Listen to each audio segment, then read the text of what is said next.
여러분, 오늘날 우리는 고도로 발달되고 편리한 세상에 살고 있습니다. 여러분, 인류 역사를 통틀어서 오늘날과 같이 편리한 세상이 없었지요. 너무나 우리가 편리한 세상에 살고 있습니다. 여러분, 그런데 왜 우리는 행복하지 않을까요? 그나마 행복만 하지 않으면 다행입니다. 오히려 우리는 이전보다 더 불행한 삶을 살고 있습니다.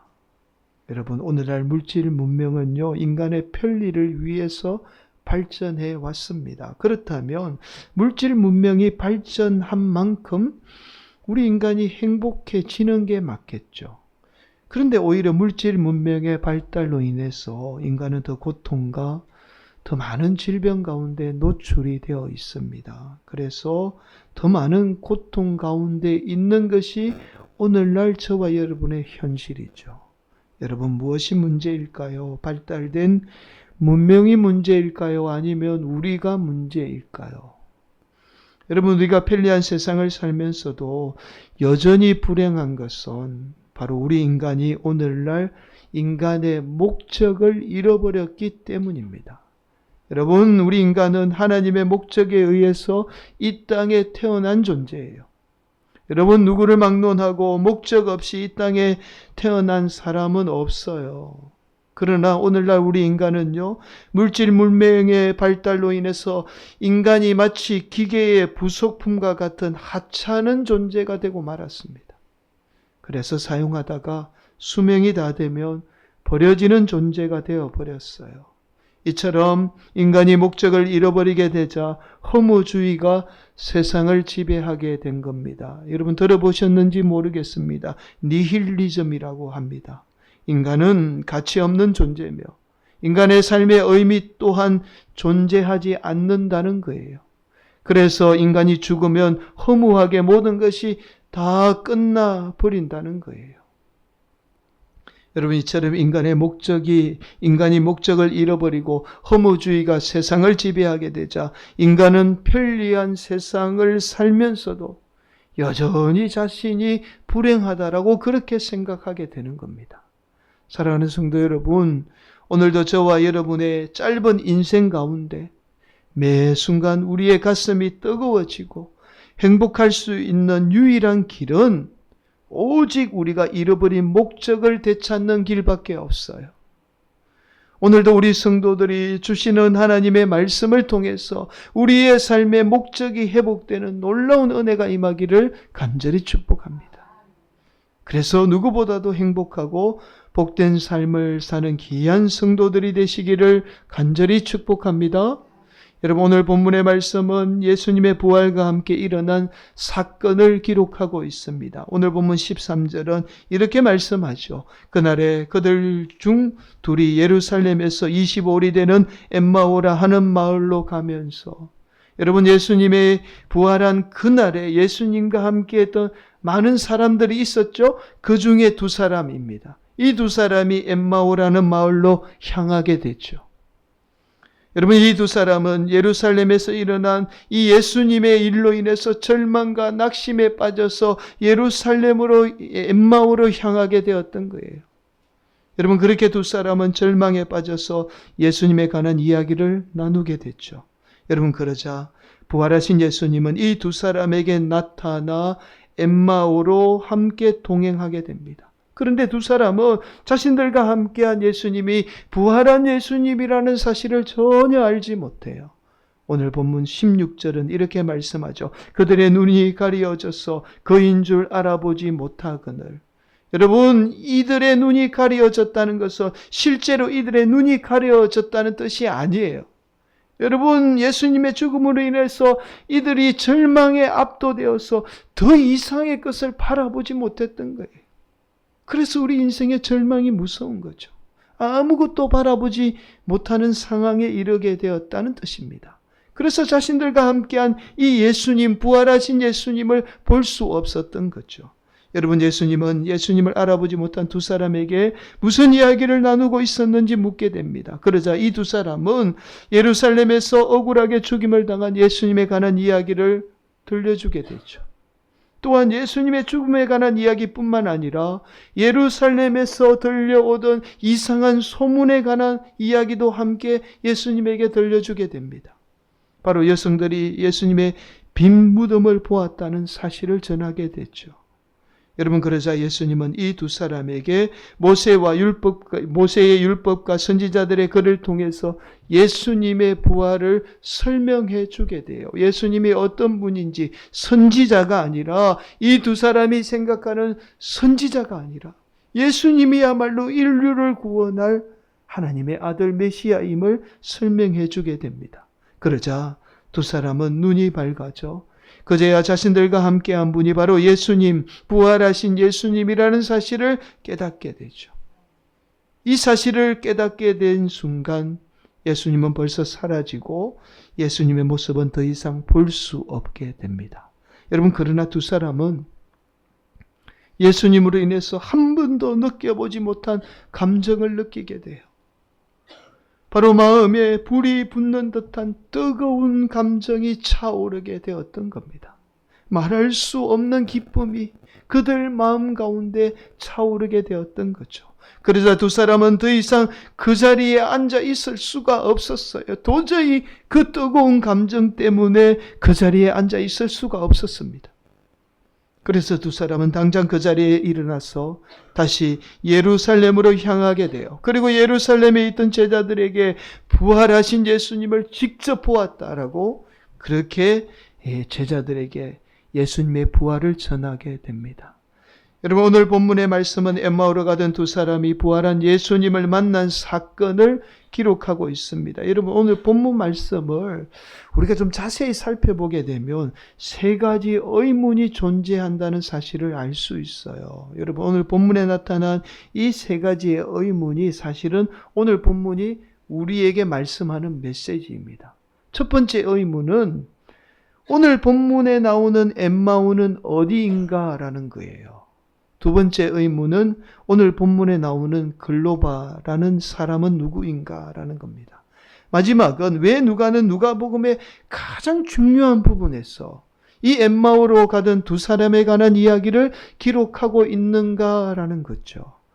여러분, 첫 번째 의문을 먼저 살펴보도록 하겠습니다. 바로 엠마오는 어디를 말하는가라는 거죠. 여러분, 통상 우리가 엠마오 하면 히브리어로 이런 뜻을 가지고 있습니다. 하마라는 말인데요. 이 하마라는 말이 따뜻한 샘, 오늘날로 치면 온천이라는 뜻이에요. 여러분, 아마 오래전부터 이곳에 온천이 나왔던 것 같아요. 그래서 사람들이 이곳에 가면 육신의 질병도 고치고 또한 마음의 평안도 얻게 된다고 생각을 했던 거예요. 그래서 시리에 빠진 이 두 사람이 엠마오를 찾아가게 되었던 겁니다. 여러분, 또한 오늘 본문 13절은 이렇게 말씀하죠. 그날에 그들 중 둘이 예루살렘에서 25리 되는 엠마오를 하는 마을로 가면서, 여러분, 엠마오는 예루살렘에서 한 25리 정도 떨어져 있었다라고 그렇게 말씀하죠. 25리는 오늘날로 치면 10km예요. 여러분, 그런데 놀라운 사실은 이 엠마오가 예루살렘에서 10km 떨어져 있는 이 엠마오가 엠마오라는 곳이 존재하지가 않아요. 아직도 이 엠마오가 정확하게 어디인지 밝혀지지 않았습니다. 여러분, 조금은 이상한 것이 분명 이 엠마오가 실제로 존재했다면 분명 사도들의 기록에 이곳이 어디인지 분명히 기록되었을 거예요. 아니면 여러분, 사도들이 기록한 성경 말씀보다 사도들의 제자를 속사도라고 그럽니다. 속사도들이 기록한 말씀이 성경보다 훨씬 많아요. 엄청난 방대한 기록물들이 지금도 남아 있어요. 그러나 오늘 본문 말씀이에요. 누가복음을 제외한 어디에도 엠마오라는 동네에 관한 기록이 없습니다. 여러분, 그래서 제가 한번 찾아보았어요. 요즘은 여러분 구글 지도 막 이런 게 많아서 위성 지도로 해서 막 제가 예루살렘에 이스라엘 땅에 가지 않아도 막 하늘에서 보는 것처럼 볼 수가 있어요. 그래서 제가 엠마오를 한번 찾아내고 싶어서 한번 직접 찾아보았습니다. 여러분, 제가 아마 엠마오 동네를 찾아내게 되면 제가 성경학자로 아마 뛰어난 업적을 이루게 될 거예요. 제 이름도 아마 세상에 알려지지 않겠습니까? 그래서 그런 욕심은 아니지만 제가 엠마오를 한번 찾아봐야 되겠다라고 해서 그래서 제가 직접 한번 찾아보았어요. 여러분 먼저 혹시 예루살렘 근처에 온천이 나오는 동네가 있나 한번 찾아보았습니다. 여러분 그러나 예루살렘 10km 근방에 온천이 나오는 동네가 없어요. 또 온천이 나왔다는 기록도 없습니다. 여러분 예루살렘에서 온천이 가장 가까운 곳이 어디 있느냐면 지금의 요르단이에요. 홍해 건너편에 있는 마인 온천이라는 아주 관광지로 유명한 도시가 있습니다. 여기가 제일 가까운 온천이에요. 여러분 결국 저도 이 엠마오라는 동네를 찾지 못했어요. 그래서 다행히 제가 성경학자로 유명해질 기회가 사라졌습니다. 감사하게도. 여러분 그렇다면 오늘 본문에 나오는 이 엠마오는 실제로 존재하는 공간이 아니라 이스라엘 백성들 가운데 입으로 전해져 오던 가상의 공간일 가능성이 큽니다. 엠마오는 인간이 만든 가상의 유토피아일 가능성이 높아요. 자, 두 번째 의문입니다. 과연 오늘 본문에 나오는 글로바는 누구인가라는 거예요. 여러분 오늘 본문 18절에는 엠마오로 가던 두 사람 중에 한 사람이 바로 글로바다라고 그렇게 말씀하고 있지요. 18절 말씀. 그 한 사람인 글로바라 하는 자가 대답하여 이르되 당신이 예루살렘에 체류하면서도 요즘 거기서 된 일을 혼자만 알지 못하느냐. 여러분 우리는 보통 오늘 본문에 나오는 이 글로바가요. 요한복음에 나오는 글로바와 동일한 인물이다 그렇게 알고 있어요. 여러분 요한복음 19장 25절 말씀에 이런 말씀이 있죠. 예수의 십자가 곁에는 그 어머니와 이모와 글로바의 아내 마리아와 막달라 마리아가 섰는지라. 여러분 요한복음에 분명히 글로바가 지금 나옵니다. 그래서 우리는 같은 인물로 알고 있어요. 그러나 원문을 살펴보게 되면 다른 인물이라는 사실을 알 수 있습니다. 여러분 오늘 본문이 누가복음에 나오는 글로바는 원문에 의하면 클레오파스라고 그렇게 헬라어 성경은 기록하고 있어요. 요한복음에 나오는 글로바는 클로파스입니다. 완전히 다른 인물이죠. 예, 그래서 여러분 실제로 킹 제임스 버전 성경은 우리 성경과 달리 오늘 본문에 나오는 글로바와 요한복음에 나오는 글로바가 다른 인물이라고 그렇게 기록하고 있어요. 여러분 그래서 여전히 오늘날까지 오늘 본문에 나오는 글로바가 누구인가에 대한 논란이 끊이지 않습니다. 그렇다면 오늘 본문에 나오는 글로바 또한 누가가 만든 가상의 인물일 가능성에 대해서 배제할 수 없습니다. 자, 여러분 마지막 의문이죠. 과연 그렇다면 누가는 왜 알 수 없는 장소인 이 엠마오와 글로바라는 인물을 통해서 오늘 말씀을 기록하고 있는가라는 거예요. 여러분 사실 오늘 본문은요. 누가복음에서 중요한 위치를 차지하고 있어요. 여러분 이뿐만 아니라 예외적으로 단일 내용이지만 긴 내용을 담고 있습니다. 여러분 누가복음 전체를 통틀어서 오늘 내용만큼 이렇게 길게 상세하게 기록한 말씀은 오늘 말씀이 유일해요. 여러분 그만큼 중요하게 지금 누가가 다루고 있다라는 말씀이죠. 자, 이처럼 누가는 왜 오늘 본문의 말씀을 중요하게 기록하고 있을까요? 여러분 마지막 의문입니다. 과연 누가는 왜 알 수 없는 장소와 인물을 통해서 오늘 본문을 기록하고 있는가라는 이 의문을 이해하기 위해서는 우리가 황석영 선생님이 쓰신 삼포로 가는 길이라는 이 단편 소설에 관해서 우리가 좀 주목할 필요가 있어요.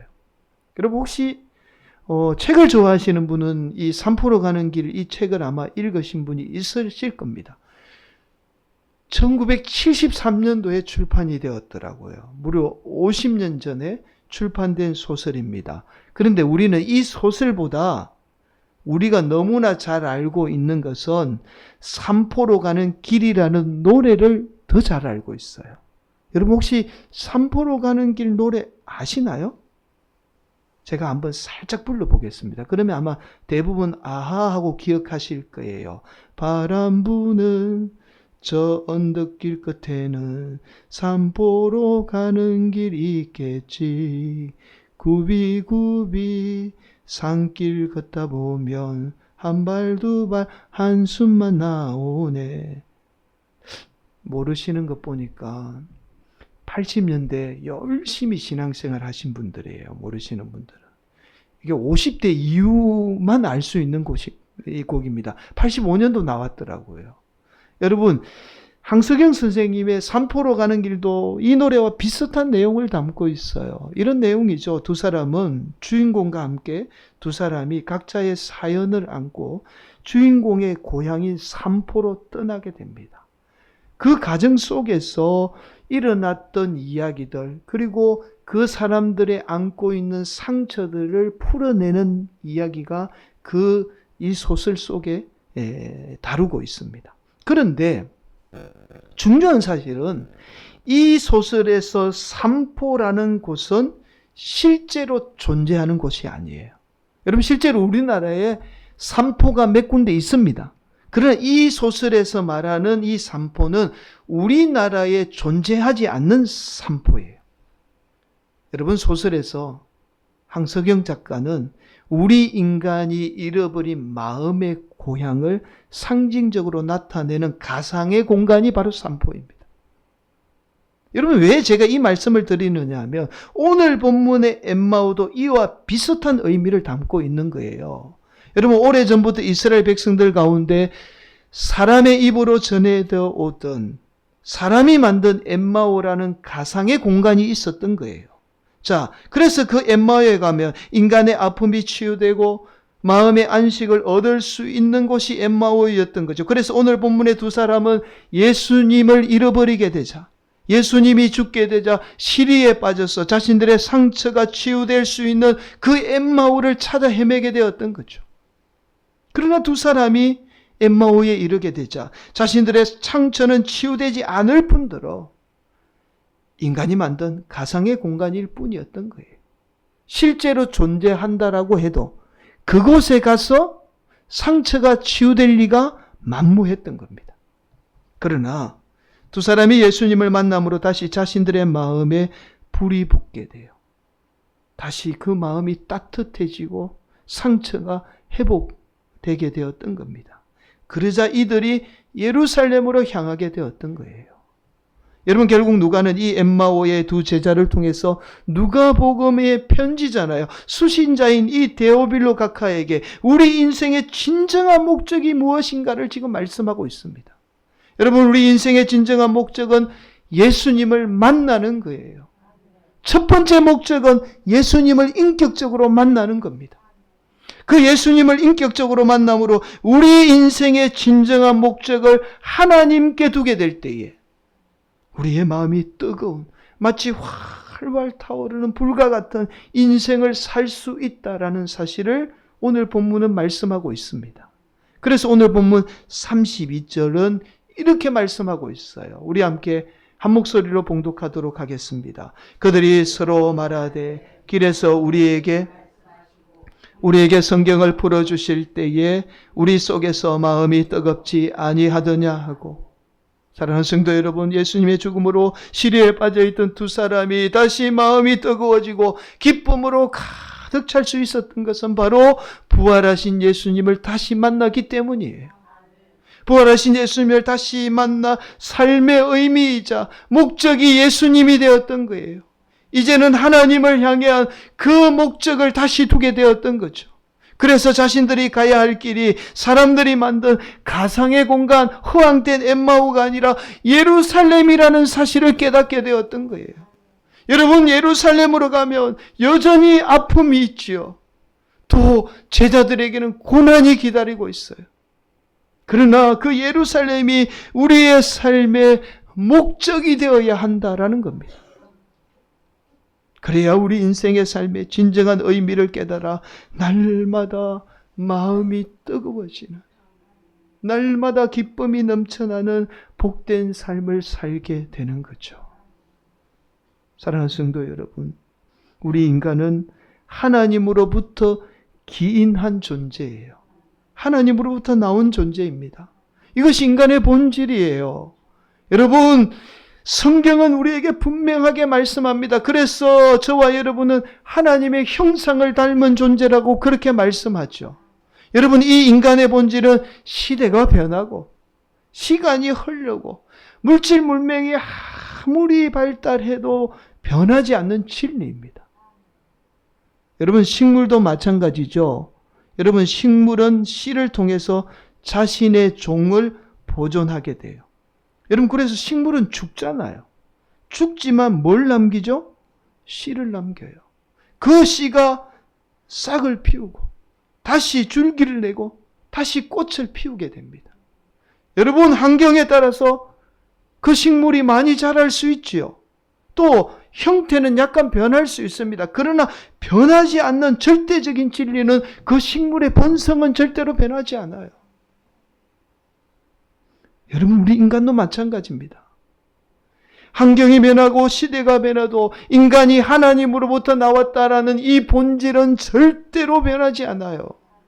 아무리 세상이 좋아져도 이 본질은 변하지 않는 겁니다. 그래서 우리 인간은 반드시 하나님께 목적을 두게 될 때에 인간은 이 땅에서 마음이 뜨거워지는 존재, 매 순간 행복하고 기쁨이 넘치는 존재로 살아가게 되는 겁니다. 사랑하는 성도 여러분, 왜 오늘날 저와 우리 성도들 삶 가운데 기쁨이 없고 날마다 우리가 시리에 빠져 살까요? 바로 우리의 삶의 목적이 세상이 만든 허황된 엠마오에 있기 때문에 그렇습니다. 오늘도 우리 성도들의 삶의 목적이 예루살렘인 하나님을 위해 사는 복된 성도들이 되시기를 간절히 축복합니다. 그래서 날마다 우리 성도들의 인생이 날마다 뜨거운 인생, 매 순간 감사와 기쁨이 넘치는 행복하고 복된 성도들이 되시기를 간절히 축복합니다. 여러분, 지금의 미얀마입니다. 예전에는 이제 미얀마를 버마라고 그렇게 했죠.